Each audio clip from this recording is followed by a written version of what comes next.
model, which I call the ABC model. It's A, B, C, D, ABC backwards. Because I've realized through all the work that I've done with various people, I've worked with Bob Proctor, I've read a lot of Tony Robbins, I've worked with Laura Lehman, I actually hosted her here in Perth twice, she was also on The Secret. And I've worked with a lot of people who've written a lot of books and studied, right back from Napoleon Hill and before. And it seems to come down to a really very, very simple system. The first step is to decide exactly what you want. Yeah? Because if we haven't decided what we want, we can go and be really, really busy. Do you know that sometimes we make ourselves too busy to prevent us from getting to the next level of awareness? That's from Mary Morrissey. Everybody we know can be really busy. It seems to be a bit of a fashionable sort of thing. How are you doing? I'm really, really busy. I think that's the best used line this month. Yeah. Would you like, take it up. So you might want to write this down. Do you want to be busy, or do you want to have a business? Do you want busyness or a business? Yeah? You can take the Y out and put an I in. Because I, as in you and me, we drive our businesses. I drive my business, you drive your business. It's not about why for anybody else, it's about your why and what you're going to do in your business. Yeah? So we need to decide exactly what we want. And I can go through this in more detail. I'd go through this in more detail in a full-day workshop, but I'll run you through briefly. The next thing is to connect, first of all, with yourself.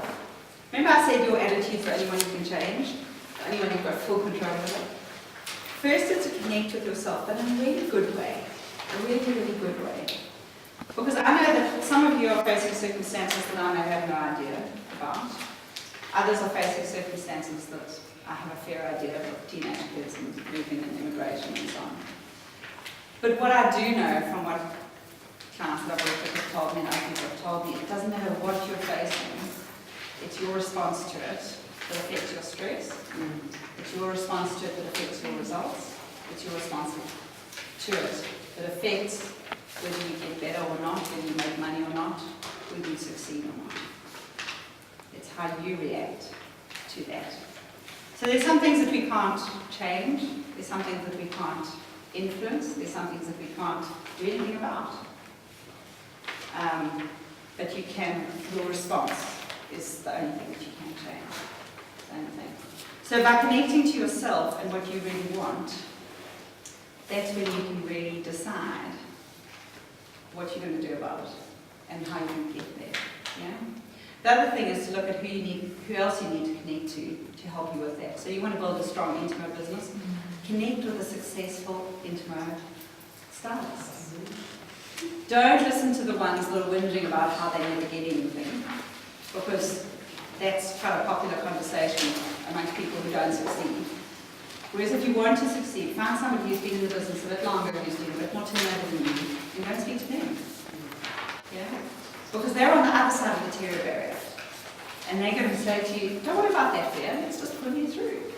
No, we'll just pull you through and we'll be fine. Whereas the ones on the same side of the terror barrier as you're on are going to feed that fear. And sometimes that could be your family. Sometimes it could be your mum, could be your partner, and they're going to feed that same fear. So just remember, when you're trying to build something, decide who you actually need to connect to in order to build it. Connect with somebody who's actually built it. Don't connect with those who don't. Yeah? When I first started getting interested in property, I decided to really connect with other people who've done a lot of property so that I could get really good advice. Because those that had never done anything were just feeding the fears. And I didn't really want to feed, I had enough fears of my own, I didn't need anybody else's. The next step is to look at what you believe and not your self-beliefs. And this is where the self-doubt, the guilt and so on comes in. If you believe that you can do something, you probably can. If you believe you can't, then you can't. It's a bit of a self-fulfilling prophecy. We also have beliefs about ourselves since this high that we haven't upgraded. How many of you ever thought I'm clumsy or I'm lazy? Anybody? Yeah? So you drop a glass. Really? She's from here. She's very Hang on, drinking. I am clumsy, actually. She's got the bruises to prove So it. if I give this glass to a 2-year-old, what's going to happen? Spit it. You're going to spill it, break, or break it. They're going to drop it, right? Every single kid breaks a glass at some point. Now, if I tell that kid, that could have been you, if I tell that kid, you're so clumsy, you're clumsy, every time they break a glass, they get to 55 and they're still clumsy. They've forgotten all the times where they haven't broken a glass. They can only remember the times where they've been clumsy. Yeah? Yeah. Yeah. I was speaking to a really successful woman the other day. She's the CEO of a company that turns over millions. And she said, for all these years I believed that I'm lazy. Who would have guessed? Because she certainly doesn't look lazy. And yet this belief of herself as a kid of being lazy, maybe she'd been told that she wasn't doing her homework, so she was lazy, had just stuck with her. And by breaking through that, the happiness, the relief, everything suddenly, her business life was perfect, but her personal life was a mess. But suddenly she started finding that her personal life started to pick up as well. So look at the attitude that you have in both your personal life, your business life, your physical life, your health. Sometimes we have a great attitude with our clients and a lousy attitude at home. That would never be me. Sylvia, when she was 9, comes to me in the kitchen and says, Mum, you can choose not to be angry with me, Tell all your clients. You tell all your clients they can choose their thoughts. You can choose not to be angry with me. So I said, yes, I can. And I thought about it. Choosing to be angry. And I'm choosing to be angry with that behavior. So sometimes what we're telling our clients and what we're doing can be a different thing. And if you don't have someone to help you walk your talk, I think you need somebody to know what you're doing. They can come over for a week or 2, they'll pull you up. But think of the attitude that you have towards yourself. And this is the most important attitude of all. If you're not supporting yourself, nobody else is going to.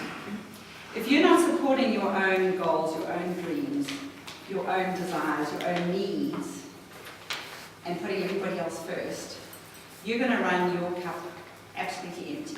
You're going to have nothing to give to anybody else. And if you want to build a business, you need a full cup. You can't be running on empty. If I'm driving along and my car needs petrol, I don't philosophize about, oh my goodness, why does this car need petrol now? I filled up just the other day, it can't possibly be empty. What's wrong with it? Put it in, you fill it up, and you go. And yet when we're running on empty, somehow we go, oh, what's wrong with me? What's the problem? And if you are high achiever, if you're high D, you're probably used to pushing yourself. And if you push yourself too much, there will be a day where you just can't go if you don't fill up that cup. And how do I know this to be true? Well, I went to the naturopath one day and she said, how's it going? So I said, it's fine. She said, you need more sleep? I said, oh, I can sleep in my bed. She said, I think that might be sooner than you think. I said, really?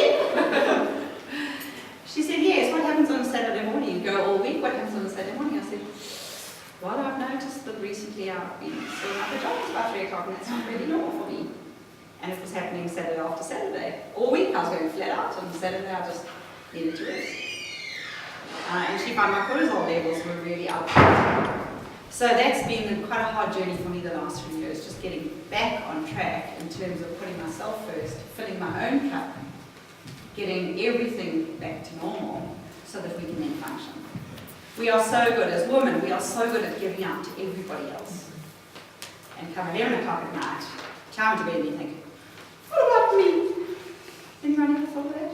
And then your husband wants sex. What about you? Always bringing it back down to that.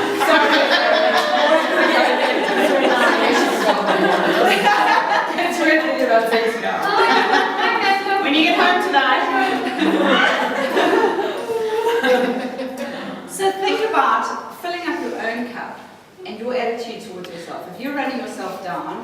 you're going to notice other people are running you down. So if you've ever felt that your partner's not supportive, that people are running you down, just have a little look inside and see what's really going on. Yeah? Connect with them and see what's really going on.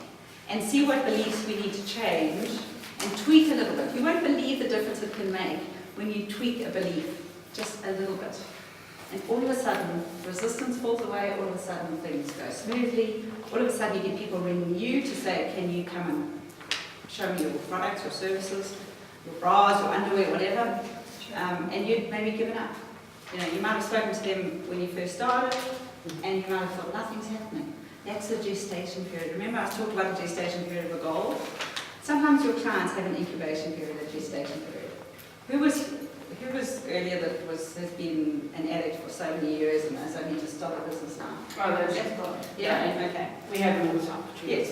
Okay, so that's it. So you'll get that all the time. You'll talk to somebody about it, and maybe 2 years later, and you haven't seen them in between. Suddenly they give you a picture of it. Yeah? So the next step after believe is to take the action. Because without the action, you can sit and philosophize, you can sit and navigate for all your life, and you're still not going to get the results that you want. But it's by taking the action that you get the results. It's only by actually stepping out and doing it. Now, if we go and take actions without doing any of this, then we're just going to be really busy. So we have a busyness, not a business. Yeah? And I think it's when we're really good at that. How things go? Oh, we're really busy. Really, really busy. There's a competition in the neighbourhood, I'm sure, because everyone seems to see they can outdo themselves in terms of busyness. Yeah? So if our thoughts create our results, and this is kind of the process, write down on your paper or turn to the person next to you and say how you can implement this tomorrow in your business. Turning your belief into action. Anything that I've said that is stuck, just talk to the person next to you about what you can change tomorrow.